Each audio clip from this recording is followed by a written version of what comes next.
This podcast was produced by OAR FM Dunedin with support from New Zealand On Air. Kia ora, assalamu alaikum. Welcome to another episode of Headscarves and Good Yarns.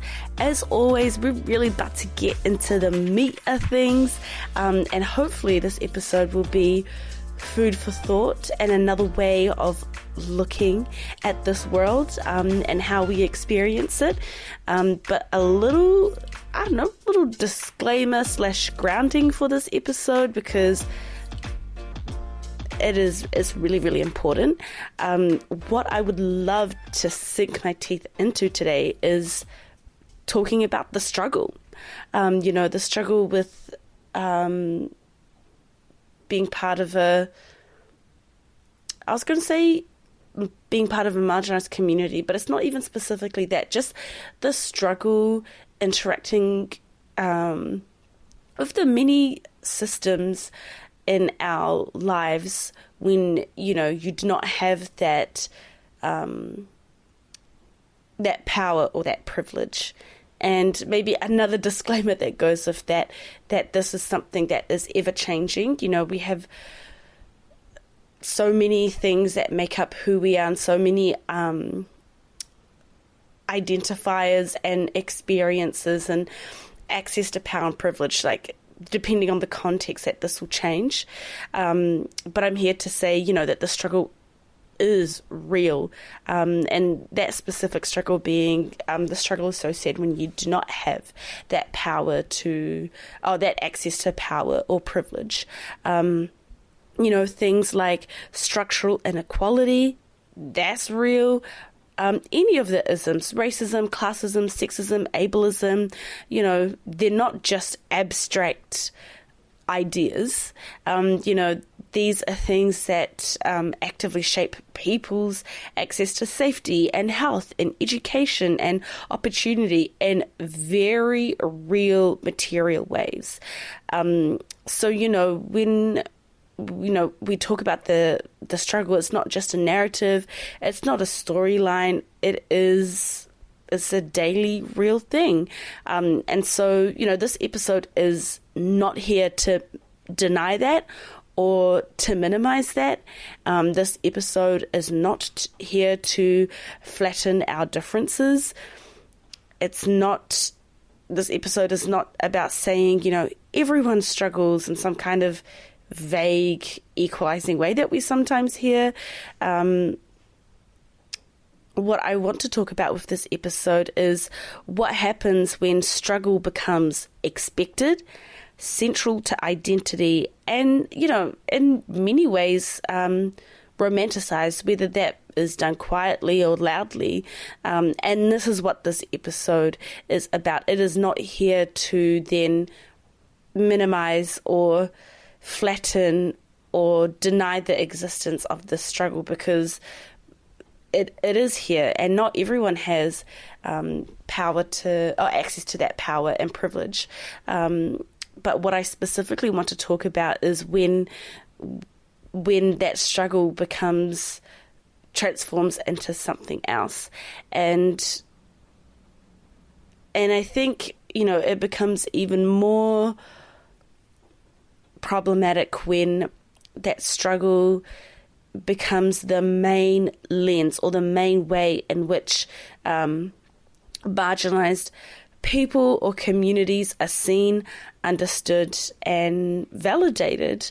And the inspiration for this episode, it came across this TikTok that I saw. I was just kind of scrolling, having my usual TikTok scroll, and it was this TikTok about this black woman talking about her life, and the amazing successes that she had, like Ivy League education, high-level career, mad stability, mad success. And in this TikTok, this woman was kind of talking about how people are always surprised by that. And even in the comment section, you could kind of see that surprise there. So it wasn't like, a comment section full of celebration. It was filled with surprise. And in the video, this woman was saying, my parents are doctors and lawyers. Like, why wouldn't I be successful? And, it's something that is so simple and factual, but it almost kind of felt disruptive because it was being said by Black women. And I think there's always this expectation that there is always struggle. But when you really think about it, like, this woman had mad access to power and privileges that come with having very successful parents in fields that are highly respected, highly paid, would open a lot of doors for her. And again, I'm not here to minimize the struggle, but it was more that surprise that this wouldn't even be an option for a Black woman. And so I think this is what I really want to get into with this episode, because if you really think about the surprise that this woman receives in her life day to day, but also like in the comments section, the surprise actually isn't specific to her. It's about that expectation associated with Black people.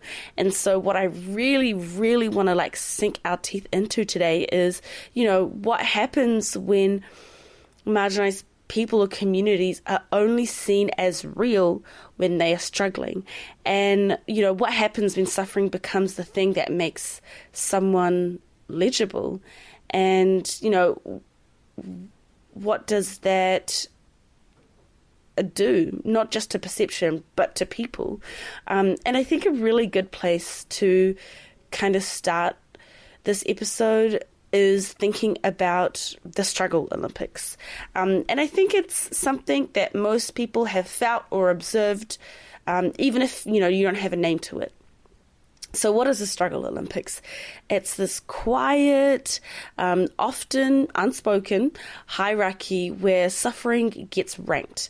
And I think a really important little grounding or disclaimer to put out there is that this doesn't always look aggressive or very, what's the word to passive, active. It often shows up in very socially acceptable, polite ways. I feel like almost everyone listening has probably heard phrases like, oh, well, at least you didn't go through, that's hard, but imagine, oh, you think that's bad? Try da da da da da da da. Or sometimes we can even internalize it as well. Do I even have it bad enough to complain? Other people have it worse. And so, on the surface, it can kind of look like, you're just like a reframe or, a perspective taking. But underneath all of that, there is something more structural happening. And suffering kind of low-key becomes a kind of currency. In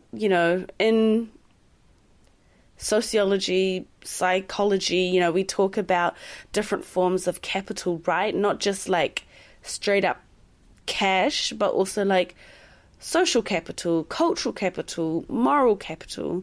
And I think, and this is something that I have personally observed in identity-based or progressive spaces. I'm not saying this happens everywhere, but it's just something that I have noticed.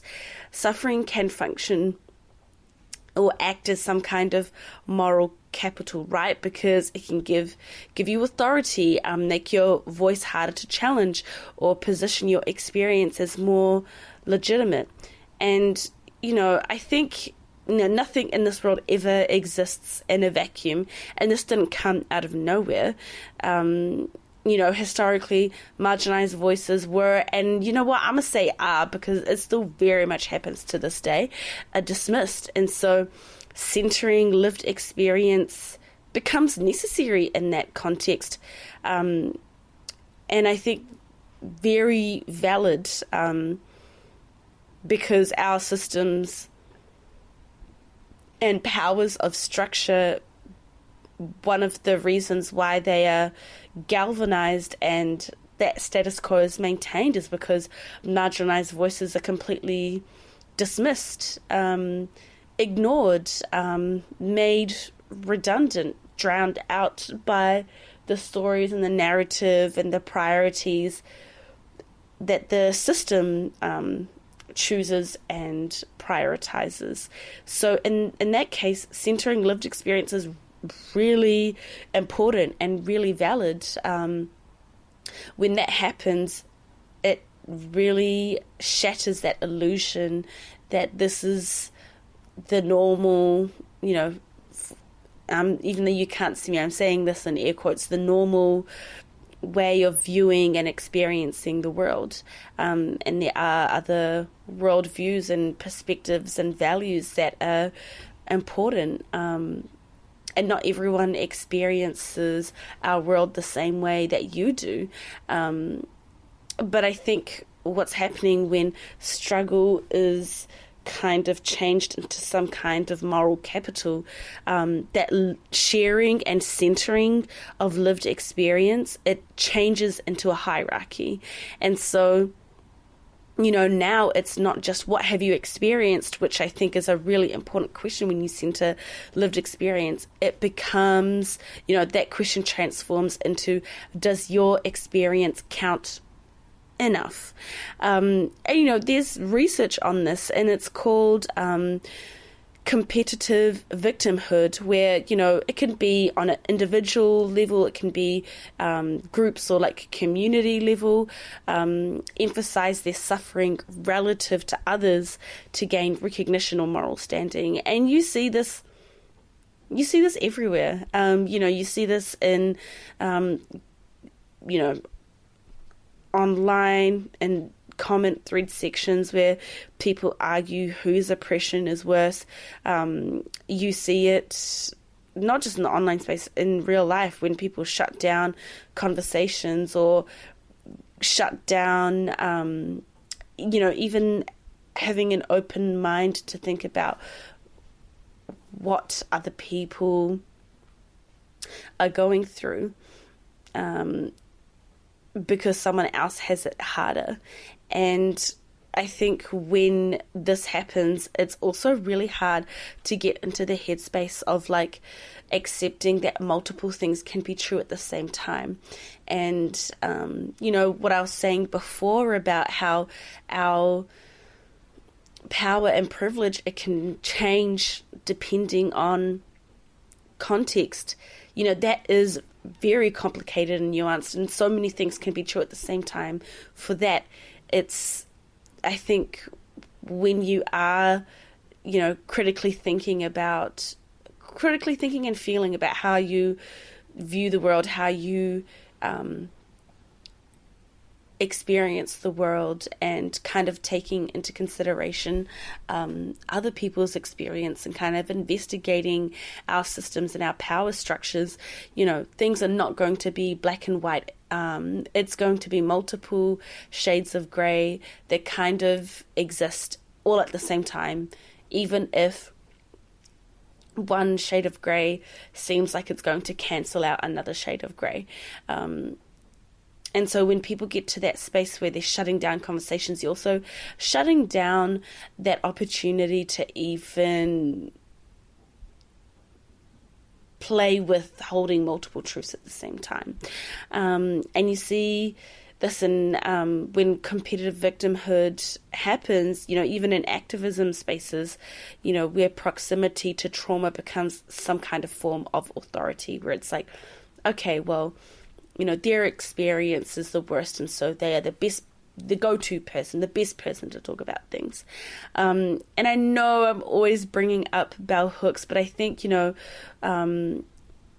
what bell hooks has said is really relevant here, in All About Love, and actually across all of her mahi, she reminds us that systems of domination don't disappear. They get reproduced.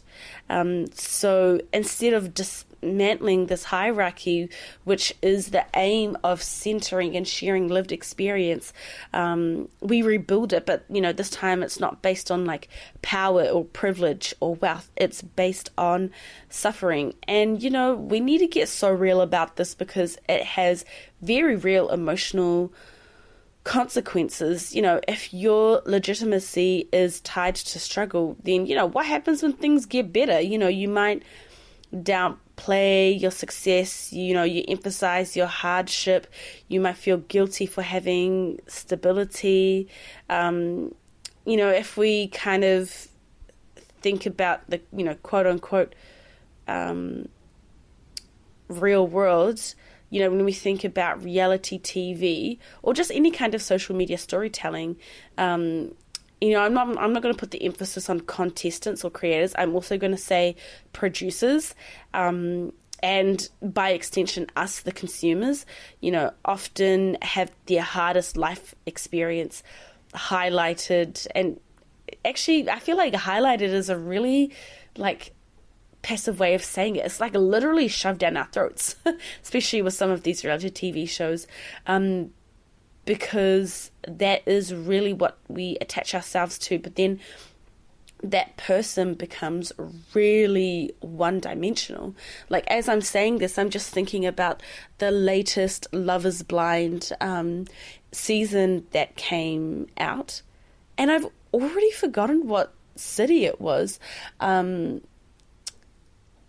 But side note, the usual Love is Blind messiness very much happened on this episode. But actually lots of sparks for real good conversations, unpacking that season with some of my good friends. We were talking about the politics of dating preferences and just the values of politics and how that is relatable when you're trying to find your person.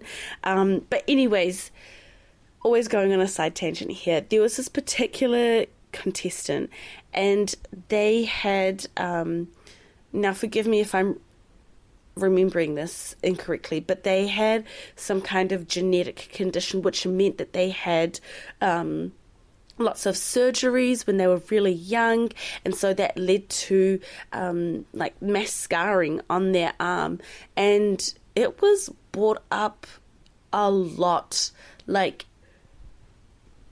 dare I say, every episode, and it really reduced this person to just this one thing about them, and the struggle very much became part of their story in a very on purpose conditioned way, which is strange. So there's this element of the struggle Olympics and the competitive victimhood, and how that can lead to us really seeing each other in one-dimensional ways.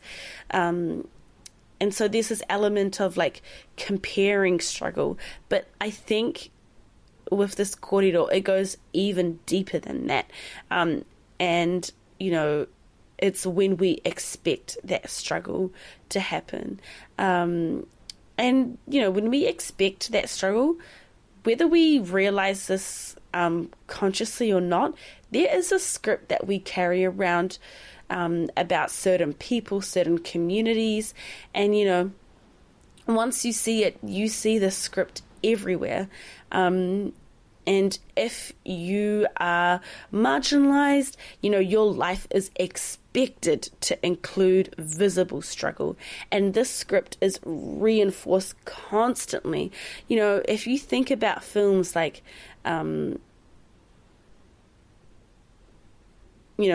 12 Years a Slave or Slumdog Millionaire, which were powerful and important stories, and stories that were about, suffering. It's centered on that only.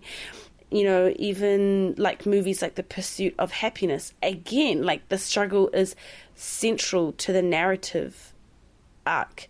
And now that we're talking about this, in your mind, of course, can you think of many movies or books or just any form of storytelling where marginalized communities or people of color communities or black communities, stories that we're told that are not centered on struggle or suffering. And I don't think that list is going to be very long. There's so many other stories that are missing, that are outside the script that we are all carrying. Stories of success that isn't framed as overcoming hardship, or even those stories of like stable middle class lives, or generational wealth and marginalized communities, because despite the script we carry, it would make you believe that this doesn't happen, but it very much does. So when these stories do appear, they are treated as exceptional. Like, think about the reaction to the show Blackish, which was a black upper middle class family, and it was seen as like groundbreaking and refreshing, but why should it be that surprising? And wealthy or well-do black families have been here, so why should that be surprising? And this is where I think our man James Baldwin says something that's quite important to this part of the corridor. In The Fire Next Time, James Baldwin talks about how societies construct narratives to maintain order. So if the script or the narrative is that marginalized people struggle, then hey ho, inequality feels natural, hierarchy feels justified, and success, it feels like an exception. And you can see this in like real life, like when people from marginalized communities, when they are professionals, being called articulate. This has happened to me as a Muslim woman, being told that you're not like other Muslim women. When immigrants are being praised for being hardworking in ways that imply others are not. And you see this like in pop culture as well. You just think about like POC, people of color celebrities. And specifically, I'm going to talk about Zendaya. She often gets framed as graceful, articulate, different, and underlying that, all those adjectives, is an expectation that she is exceeding. And I think, Zendaya is all of those things, but I think expectation bias plays a role here, because those three words are not really used for other POC celebrities, specifically black female celebrities. And so, if you expect struggle, you interpret reality through that lens. And so success becomes surprising, stability becomes invisible, and nuance gets erased entirely. And I think, another element to this that's really important to talk about class, because there are wealthy black families. There are highly educated immigrant households. There is generational privilege within marginalized groups. But these, stories, and experiences, they disrupt that script and that narrative that we're being told. And so that they're less visible. I'm just thinking back to that TikTok that I saw. It was clear that this person came from a wealthy, highly educated black household, but that is not what's expected if you follow the script. And that's dangerous when struggle is seen as the only story. When struggle kind of becomes that dominant narrative, people stop being seen as individuals and they start being seen as stories, and specifically stories of suffering. And another great thinker, Aisha Akambi, really criticizes this, the flattening of identity into fixed roles. So, if we look at Hollywood, for example, films about Black life that receive critical acclaim, they often center trauma. You think about Moonlight, you think about Precious. I had to take a pause there because I watched Precious and I read the book that that movie was based on, and it is heavy. So, it is so true that films about Black life that receive that level of critical acclaim all center trauma. And again, I'm not here to say those are not important stories, but just really contrast that with how rare it is to see Black luxury without struggle, immigrant wealth without a trauma backstory. And, if we think about other migrant communities, even when these stories exist, like Crazy Rich Asians, they're framed or seen as like novel or surprising or finally. And I think that finally is telling us something, it's revealing that absence, and social media really amplifies all of this. There are so many posts about trauma and hardship and vulnerability that get more engagement. And so that really reaffirms that script, pain equals visibility. And it's just this feedback loop that's just being reinforced, which is pain leading to attentional critical claim. There's repetition, and then that just affirms that perception. And as a result of that, people and communities become flattened into narratives, into symbols, into digestible versions of themselves. And, these are scripts and narratives that are easier to simplify and consume, but are harder to, see as equals or to share power with. And I think if we get really, really, really, really real about all of this, and it's something that I have personally seen in the activism space, is this struggle as the only way that this person or this community can exist or be seen. This dynamic is often reinforced by, people who see them as allies. And there's a word to this. It's called trauma consumption. And this is where people are drawn to stories of suffering because they evoke strong emotional responses. And, these responses, they feel meaningful, there's a lot of empathy and awareness and feeling morally aligned. But this feeling is not action. It's not the same as action. And I think, what James Baldwin was saying before really comes in quite sharply again, because, in The Fire Next Time, he makes this a really important argument that awareness without action changes very little, and it's something that we see a lot in our world right now, when it comes to movements, brands posting solidarity statements, but not really changing any internal practices. When there are influencers or creators or celebrities speaking on justice issues while still benefiting from the same systems, or, when we engage deeply with storytelling that centers suffering but not supporting structural change. Just while I'm talking about this, I actually haven't properly watched the show, but I feel like because there's so much about it online, I feel like I have secondhand watched the show.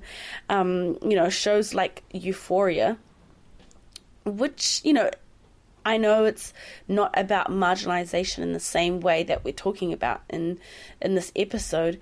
It still very much shows how audiences are just drawn to intense suffering and trauma narratives. because it's so visceral and raw in that show, for all the different characters and in different ways. And I'm yet to watch this new season, but I have, seen what the storylines are, and it is very much a lot of intense suffering and trauma narratives, and so there's this emotional pull, right? And this pull can kind of create a false sense of comfort of like, I care, I understand, I'm aware. But awareness alone does not dismantle systems, and romanticizing struggle can make that inaction easier. It's really easy to kind of stop at that awareness, because, if struggle is meaningful and inspiring and inevitable, then it becomes something to witness and not to eliminate. And another thing that I want to say when we're just kind of talking about how this dynamic is often reinforced by people who see themselves as allies, something that I have also seen in the activism spaces that I have moved in, this struggle Olympics, and people like this can happen for many different reasons and many contexts, but just for whatever the context or the reason is, what I have observed is, whether there's a particular kaupapa and people who wanting to be allies and not directly part of the community that kaupapa is about, then turning it into a struggle or victim Olympics to kind of legitimize their presence in that kaupapa, when really what should be happening is, being an ally in the verb sense, not in label or identity sense. And part of that is acknowledging like whose voices and lived experience need to be prioritized in this moment and in this kaupapa, but instead it's turned to some weird kind of struggle Olympics. It is, I know you can't see me right now, but I'm just shaking my head because it's so bizarre to me. But I think it's really easy for that to happen when the struggle for certain people and communities are so embedded in how we look into the world that we in ourselves have dehumanized people. And when that happens, it's a slippery slope, because even if you mean well, you can recreate those systemic harms. So there are so many consequences to romanticizing or centering the struggle to this extent. First of all, normalization. If the struggle is expected, it stops feeling urgent. It doesn't feel like, we need to rally around this. We need to dismantle systems. We need to make noise for change. If it's expected, it stops feeling urgent. And I think that is dangerous, because it kind of lulls us into this false sense of security that if it's not urgent, then nothing needs to be done. Or on the other end of it, if it stops feeling urgent, then doing like performative activism then feels even more valid, in the sense that, we've done this. It feels like we've really helped out and we've done our part. So I really think we need to push back on that normalization. Another consequence of this romanticizing the struggle is, when struggle becomes inspiring or beautiful or character building, it really can bleed into identity the same way in fitness culture no pain, no gain is normalized, or in hustle culture, struggle now, enjoy later. It's almost as if the struggle becomes this kind of aesthetic, and when it becomes an aesthetic, it really bleeds into identity. And when it bleeds into identity to that level, we are very much dehumanizing people and communities. Another thing as well to be mindful of when we are talking about romanticizing the struggle is identity traps, because if your identity is tied to struggle, then, thriving can feel like losing your story or losing connection or becoming other in your own community. And it's really easy to kind of internalize it. I think that's something that I did. I just remember growing up and being so... I was like, when you're... Well, this is, I try to give myself grace, but it's like when you're a kid, you're like a sponge and you just soak up everything around you. And the way that, here in Aotearoa, the way that we talk about Africa and Somalia, I really just did not think it was possible for, my people to be successful or to be wealthy or to be just like thriving in that sense, to have that like level of success. And, I think I felt like that because the struggle was just so, that struggle and the trauma of a civil war and famine was just so like centered and romanticized that it really played with how I perceived myself and my people. And it wasn't until I really, started undoing the knots and really re-looking at the lens in which I view this world. And, side note, that is something that is going to be lifelong. It's not a one and done. I've realized that actually, I think I really put this idea into my mind that struggle and trauma was associated with my people and success is associated with whiteness. And then, I really was like, actually, that scale is not true. And what happened to my country is the awful circumstances of what happens when a country goes through civil war and famine. Prior to that, of course, success existed in Somalia. Of course, wealthy families existed in Somalia. But I think that was completely obscured from me with the lens in which I was viewing this world prior to, me kind of unstitching that. And so it's really easy to kind of internalize that twisted way of thinking about struggle. And thank goodness I don't think like that anymore.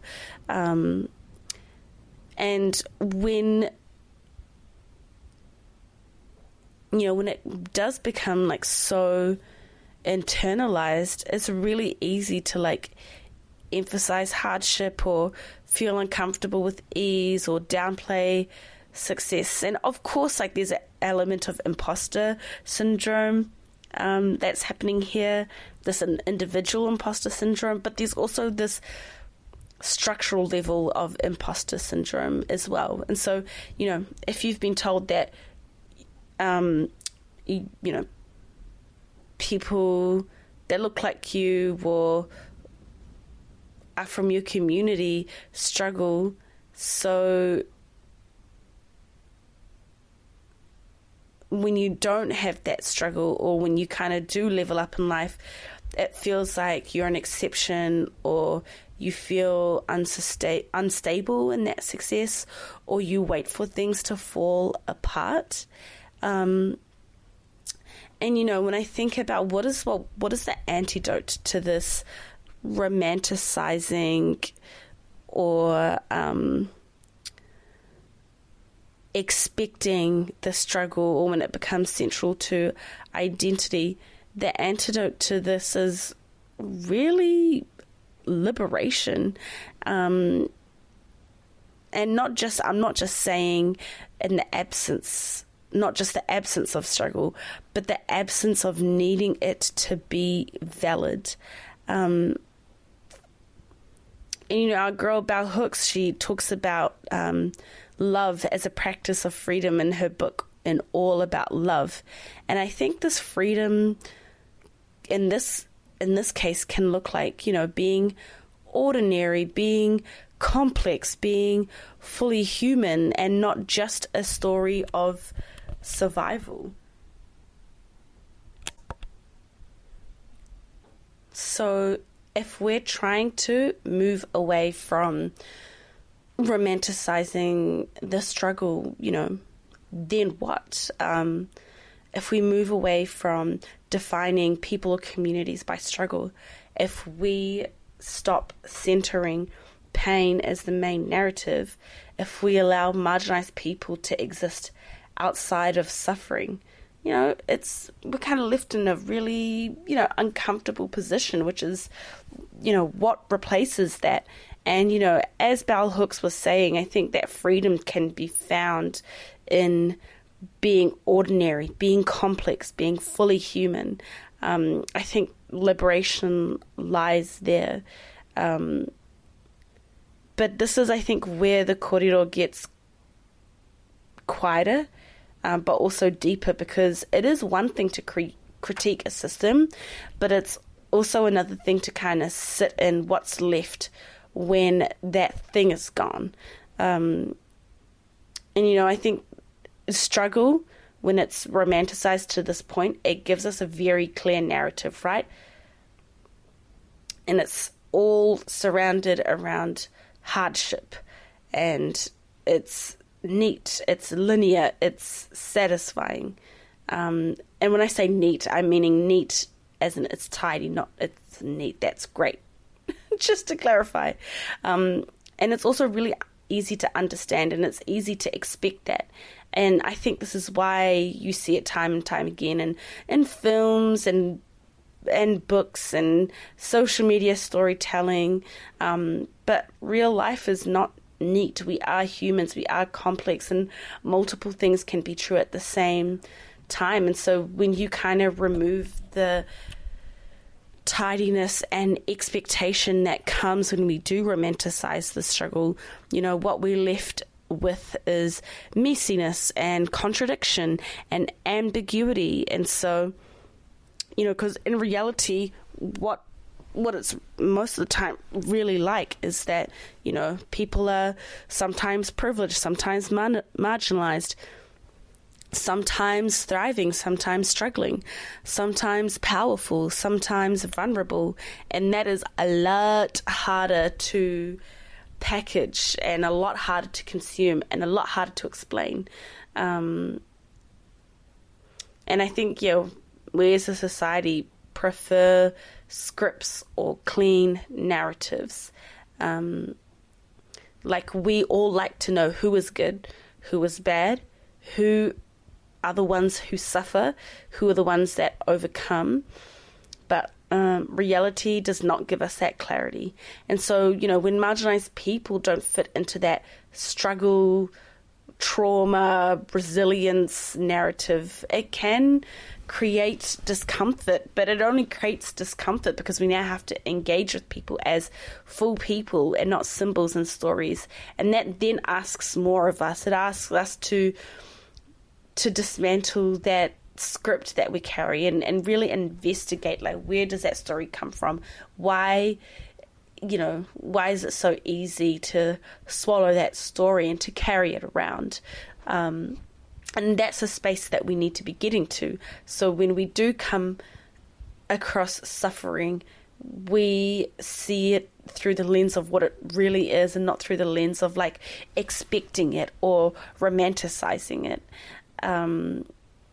And another thing that we're going to have to get used to, I think, kind of moving away from this and finding that freedom, is the loss of moral simplicity. Because, struggle kind of gives people moral clarity. We know how to respond. If someone is suffering, we know how to respond. But what happens when someone is successful or powerful or thriving and marginalised? The response is not clear. And so now we have to get really comfortable with holding multiple truths at the same time. Someone can experience racism and still have class privilege. Someone can be marginalized in one way and dominant in another. Someone can be both vulnerable and powerful. And that complexity is uncomfortable because it really disrupts that idea that marginalized people are always victims.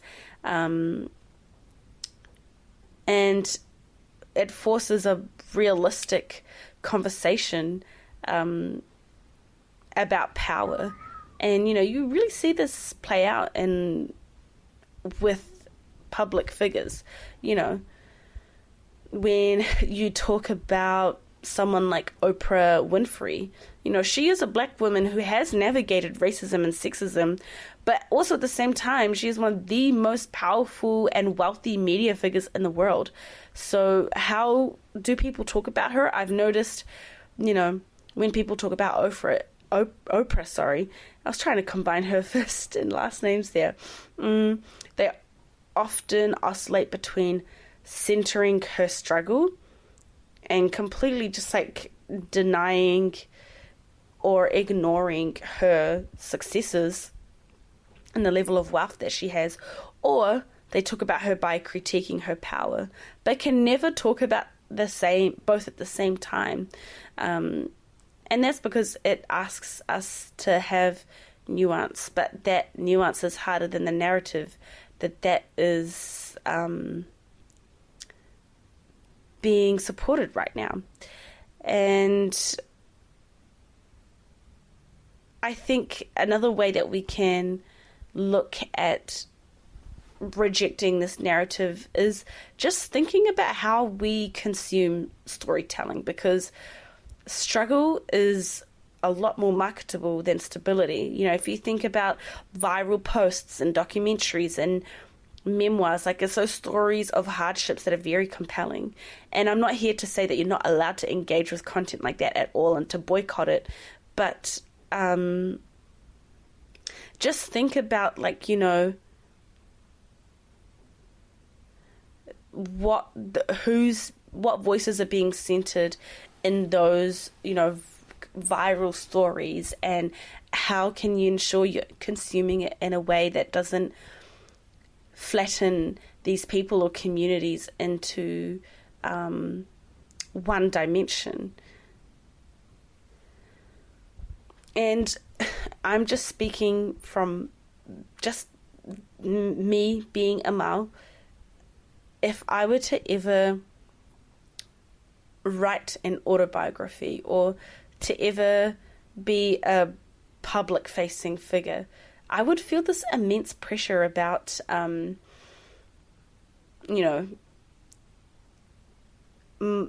centering my, valid, don't get me wrong, valid experiences of navigating the system. And so centering my lived experience and centering, I suppose, the trauma with that to be seen as important.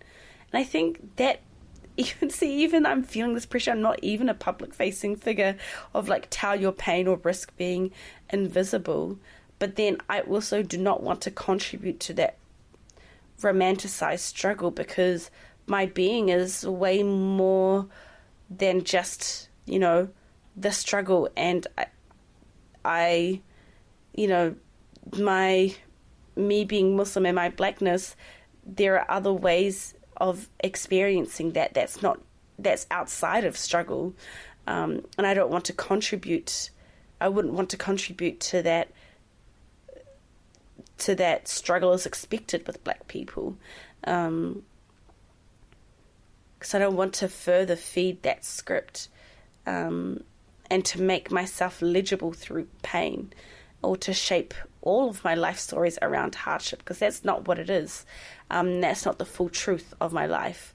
But it is like, again, I'm not a public-facing person at all, but I just, even thinking about this hypothetical situation, it creates pressure. And so I think we need to consume in a way that doesn't feed into this, but I just allow people to share their full truths of their lives, and not just have it kept in certain containers. And I think another thing is that identity without struggle can feel like a void, if it's internalized. Who am I? Where do I belong? What connects me to others? And so I think we need to allow people to be their full selves and feel and express their full humanity, so we can talk about the struggle and center lived experiences, but not with romanticizing it, and not without the hierarchy. And I think we need to allow all people, regardless of their various identities, to exist in normalcy and messiness and humor. I think that is quite radical, because it allows people to be their full selves. And so the goal there isn't to erase struggle from the narrative, but to decenter in a way where it's part of the story, but not the entire story. And it allows people to be humans, to be complicated and to be evolving. And so, because I think the most honest and most human thing is that not every life is a clean narrative, but not every identity needs a struggle to make sense. And so I think, the question we should be asking ourselves isn't who has struggled the most, but why do we need struggle to understand people at all? And what would it look like to let people exist without needing pain to make them feel real? And I think if we were moving towards those questions more, if we think back to the video that sparked this whole episode, maybe there wouldn't be surprise when you hear of a black woman being highly successful, when it's clear because of her parents that she has certain accesses to power and privilege, and perhaps struggle hasn't appeared in her life the way that we expect it to in black lives that the script tells us to. Thank you for tuning into another episode of Headscarves and Good Yarns, and catch you for the next one. Thank you for tuning in into another episode of Headscarves and Good Yarns. To keep spinning the yarns, let us know your thoughts. You can find us on Facebook and Instagram at Headscarves and Good Yarns, or email us at headscarvesandgoodyarn@gmail.com. This podcast was produced by OAR FM Dunedin with support from New Zealand On the Air.